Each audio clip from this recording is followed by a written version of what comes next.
বন্ধুরা, good morning, Radhe Radhe. সকালে তো নরিশোনার যে ভিডিওটা ছেড়েছি তোমরা সবাই খুব ভালোবাসা দিয়েছো, কিন্তু কয়েকজন দিদিভাই আমাকে বলেছো গোপালের অঙ্গরাগটা খুব হালকা হয়ে গেছে।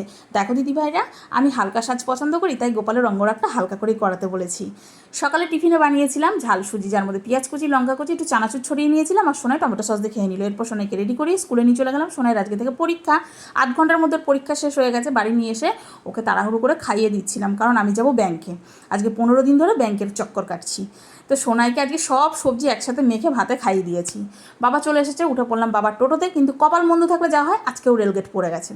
সেখানে তো কতক্ষণ অপেক্ষা করলাম, তারপরে যাই হোক আমরা গেলাম। অবশেষে আমাদের 15 দিনের যুদ্ধ শেষ হলো ব্যাংকের কাজ মিটিয়ে। তারপরে 3টে সাড়ে 3টের সময় বাড়িতে ফিরলাম। তো এবার চলো, খিদে পেয়ে গেছে, লাঞ্চে কী আছে দেখা যাক। লাঞ্চে প্রথমেই আছে ভাত। এটা কি বলো তো, বলবো লাস্টে বলবো।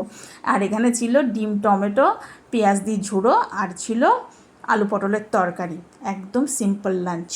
আর যেটা প্রথমে দেখালাম সেটা হলো বিটটাকে বেটে তারপরে রান্না করেছিলাম, বিট বাটা। এই দিয়ে আজকে লাঞ্চ সারলাম। টাটা।